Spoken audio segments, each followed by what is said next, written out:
We're joined by Niall Stanage, White House columnist with our partner, The Hill. Niall, you and I have had this conversation offline before about this back and forth between Republicans and the White House. As you've heard, this was a compromise, meaning no one got everything that they wanted in this tentative agreement. What are some of the biggest things that are missing for both sides?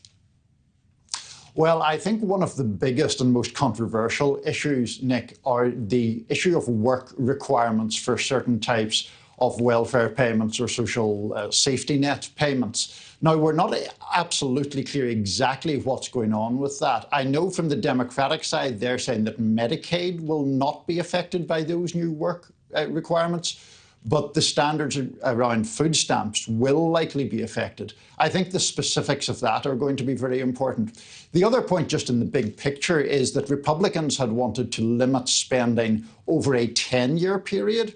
It's only guaranteed, as far as we know, that spending will be limited over a 2-year period. That's clearly a much, much shorter horizon than the GOP was looking for. And that was part of what Congressman Norman just said, that he's like, oh, you want to move it past the election? That's a no-go, that he wanted a tougher line there. But we also heard Hakeem Jeffries in Evans' piece talk about, nope, this is going to get done. Niall, where do we think things are going to land? I mean, we know a House vote is the next step toward getting the deal to the president's desk. But what happens if the deal does not pass the House? What are the options? If it doesn't pass the House, then it's a very tricky situation. You could go back to the drawing board and start again, but that seems almost impossible to bring to success in the time available.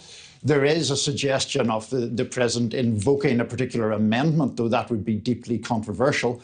Or the United States could default, which would be unprecedented and would have all kinds of ripple effects. Now, that's the bleak side of the equation, Nick. I would say that on balance, it is likely that this will pass the House, because while we have Conservative members like Congressman Norman opposing it, and also left-wing members of the Democratic Party opposing it, the hope is that there are sufficient numbers of members of both parties closer to the centre who can push this to victory or to passage in the House when a vote is expected. Now, you've been watching this, and before I let you go, I want to ask you, who do you think is the biggest winner and loser in all of this? Because we can make the argument that American people who depend on those SNAP benefits would be the biggest losers if those benefits are indeed cut. Who do you think won this between the White House and the Republicans?